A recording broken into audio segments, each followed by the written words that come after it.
Premier League. Chiefs in talks to block streaming matches illegally online. Premier League's top brass are in talks with cybersecurity companies to block illegal streaming of matches online. The Daily Mirror reports from 9th of February 2016. Bosses want to block supporters from watching games on the internet due to the huge fees being shelled out by Sky and BT Sport on television rights. Talks are centered around creating a virtual barrier that would block UK users from accessing streams from overseas, according to the Times, as fans desperately try anything to watch their beloved stars play. Stay with us on this one, we've got quite a bit to go through, but also PR, as mentioned earlier, PR in football is going to be the main strand of this. But the Premier League has received a staggering $5.136 billion from Sky and BT, which secures rights for the next 3 seasons, as we've mentioned ad nauseum before, in their ongoing battle to provide the best football match day coverage, and this is a whopping 71% increase on the previous deal. We've been through those details, but the number of people who watch illegal streams has grown massively in the past few years, and the main area for concern is the 3 p.m. Saturday fixtures. Whilst no live football is shown in the UK for those matches, there is legislation saying that you actually can't. Companies based in Australia, the United Arab Emirates and New Zealand broadcast them worldwide, with an estimated 1 million people watching Premier League football through illegal streams on a weekly basis. It remains to be seen if the attempts to block these streams will go through, but the decision could definitely affect a number of supporters who are unable to attend matches at stadiums. That was on the 9th of February 2016. 10th of February 2016, Liverpool owners scrapped £77 ticket and apologised to fans. Liverpool's owners have scrapped their controversial £77 ticket and apologised for the distress caused by last week's pricing announcement, which we talked about. Thousands of fans left 77 minutes into the draw with Sunderland at Anfield in protest at the top price £77 ticket in the new main stand. In reversing their decision, club owners Fenway Sports Group told disgruntled fans, message received. Now, Liverpool's dearest matchday ticket will stay at £59. More on that later, coming back to that. The highest season ticket price is also frozen as well. Liverpool's principal owner John W. Henry, chairman Tom Werner and FSG president Mike Gordon issued an open letter detailing the changes following what they described as a tumultuous week. The 3 of us have been particularly troubled by the perception that we don't care about our supporters, that we are greedy and that we are attempting to extract personal profits at the club's expense. It said quite the opposite is true. The club has also ended game categorisation, meaning fans will pay the same price for matchday tickets regardless of the opposition. It's quite an interesting one there. But the swift reaction of Liverpool's owners to the anger generated by their new ticket prices for next season is a victory for fan power. Liverpool becoming a lightning rod for mounting concern over Premier League and rising ticket prices in the Premier League, especially with a multi-billion-pound television deal kicking in next season. To the credit of their owners, they've admitted they got it wrong, acted decisively and quickly, and moved quickly to appease the growing tide of discontent among their loyal fan base. FSG will hope the climb down, because that's what it is, will repair fractures in that crucial relationship with Liverpool's fans. They have listened, and for that they deserve additional credit. Those fans in turn will feel they have struck a significant blow for supporters around the country. Now, just holding on that point just for a second, the most expensive matchday ticket for adults is actually still £97 at Arsenal, £95 at West Ham, £87 at Chelsea, £81 at Tottenham, and £59 at Liverpool. So that's kind of an interesting one there. Just want to say that. But West Ham have brought down their prices as they prepare to move to the Olympic Stadium in the summer. So obviously things will change there, and we've mentioned that on previous PT shows before as well. But it is one of them. There were 11 clubs that have said their price ranges have not yet been decided and will be released later in the year. So more on that when we get to it. Premier League wanting to block streaming matches, right? Again, I understand it. It does make sense, right? So the contract was worth what, 5-something billion? 5.136, yes. The only reason I know that number is because I've had to quote it so many times to people. So, we're not talking about a small amount of money. And again, from a purely business perspective, what we're talking about is essentially part of that 5.136 billion being given away for free. That's what we're talking about. So, I don't blame Sky and BT for wanting to go and claw some of that back. Don't blame them entirely. The only thing about that, though, is if this does happen and they're able to do it it and enforce it in such a way, I would say that it alienates a lot of fans, right? It will actually impact a lot of establishments and businesses as well, right? Where, you know, on match days where certain clubs are playing, if they happen to show the game, be that legally or illegally, you know, in terms of customers through the door and people interested in the business just because they walked past and saw that the game was on, you know, you're talking about hurting local economies because of that.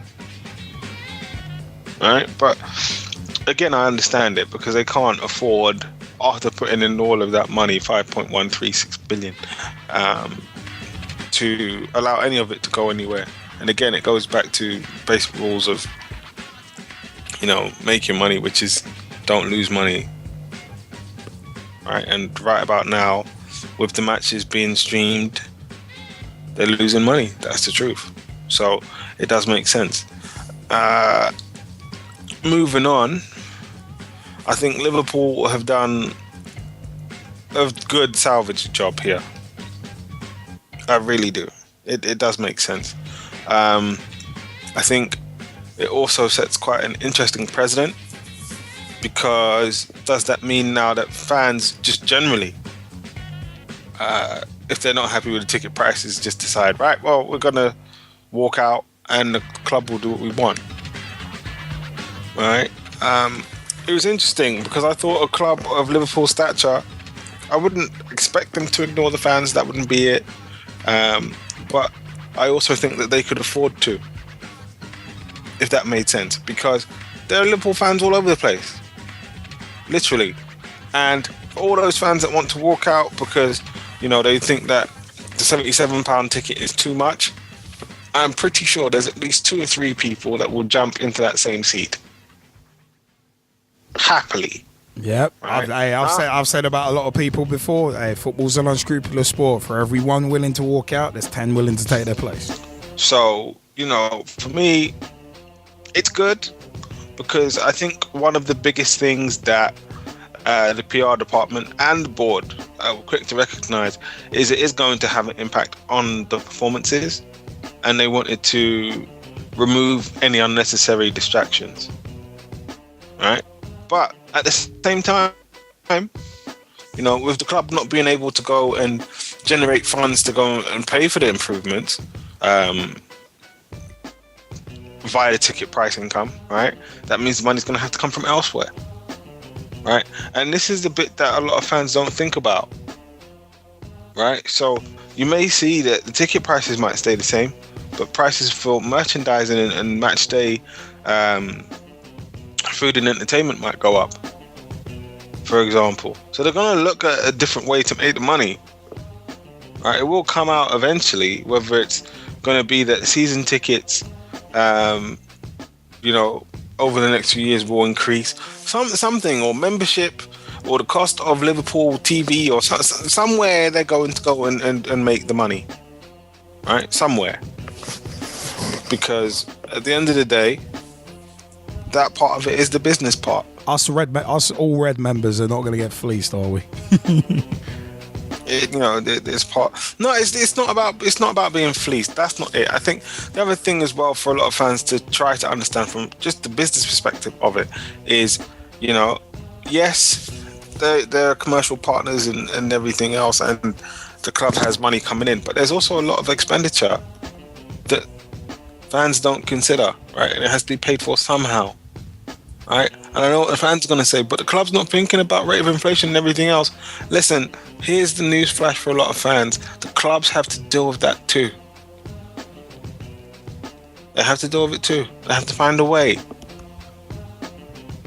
Right? So there has to be a bit of give and take from both sides. Now, you know, what's beautiful about this from a PR perspective is that, yeah, the fans have had their say and the club has listened. And they've been active with their listening, i.e. they've said, right, look, we're not going to raise the prices. Done.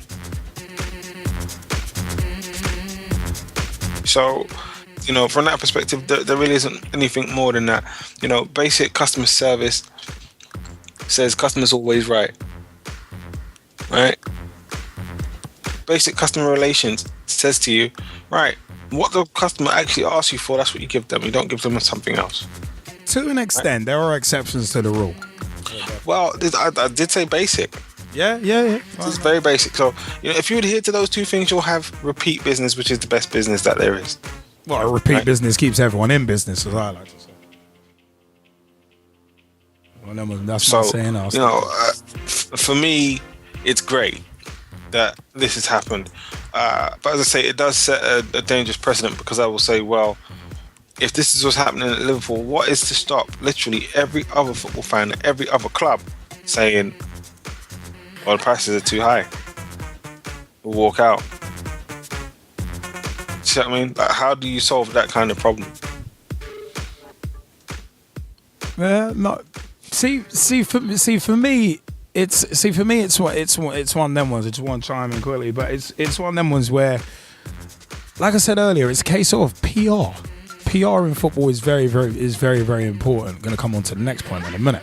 I obviously want your view on the next point, but it's one of them ones where I think the only reason Liverpool Football Club have backed down is just because of the crap storm it created. That's the only reason.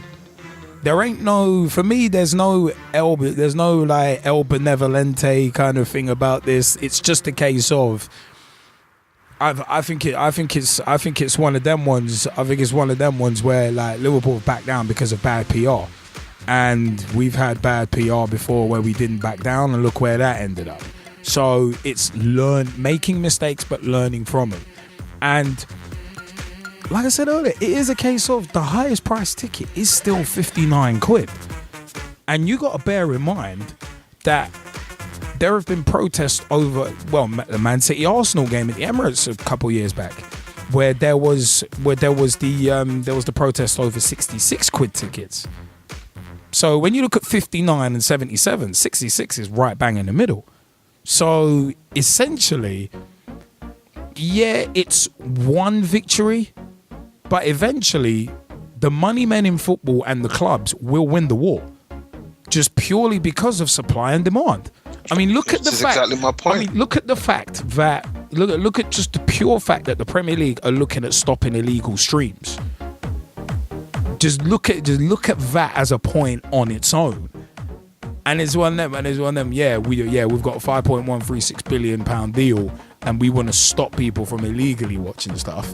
It's like, if you wanted people to stop illegally watching stuff, don't charge 45 to 50 quid for BT Sport and Sky Sports.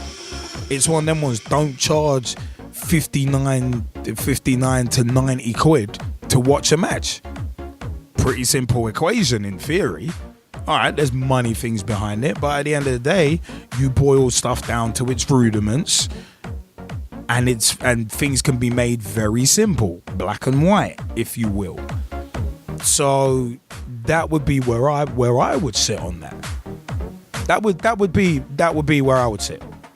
Well, again, I don't think it is black and white as that. No, right? It's not. Because but on a basic level, it's once you at a certain level, right, to generate the required amount of money if the stadium is full, right?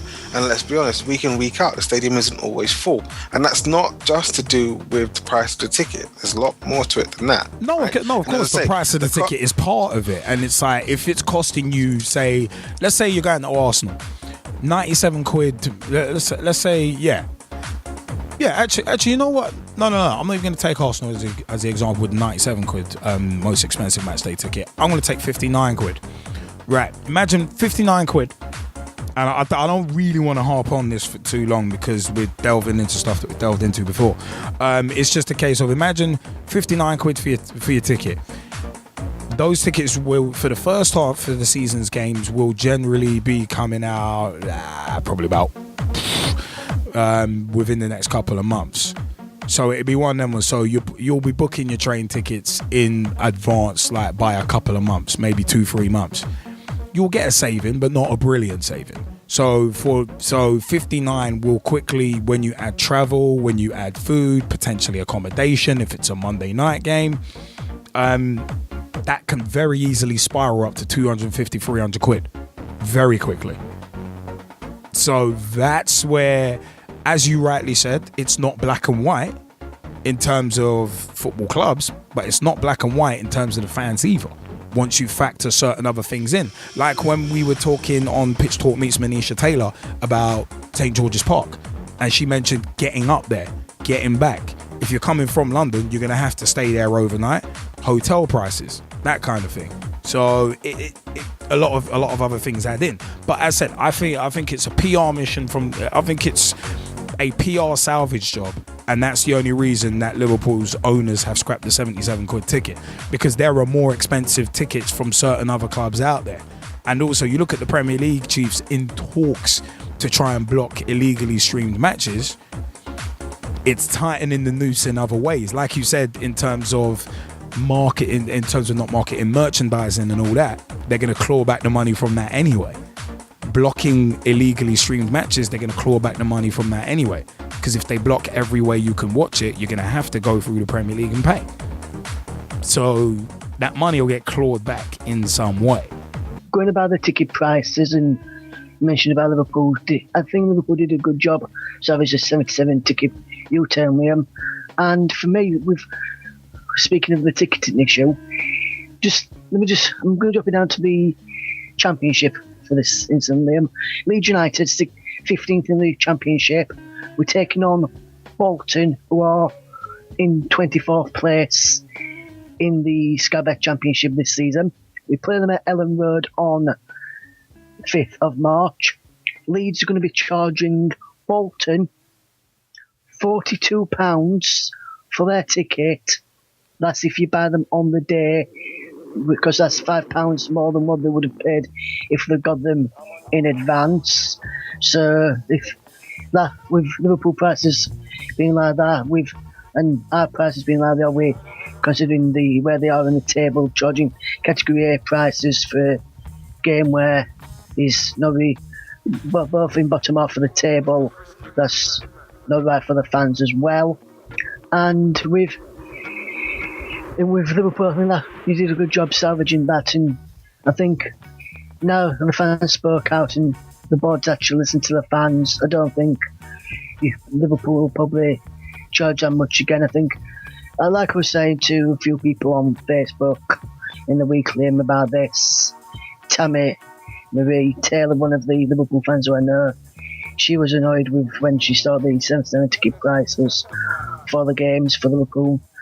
And we were all saying, there was quite a few of us saying 20 is plenty for matches, and if you're going to charge a game for a big team, I don't want to charge, say, £40 for a game when it's like you've got like Man United or Chelsea, Man United, Tottenham, Arsenal, Leicester, the teams on the other top this season. If they come to your grounds, if they were lower league teams, lower down in the leagues, I'd only charge probably 20, 25 for the ticket prices. I mean, for me, if I was a club or another club, that's what I'd do for the ticketing situation.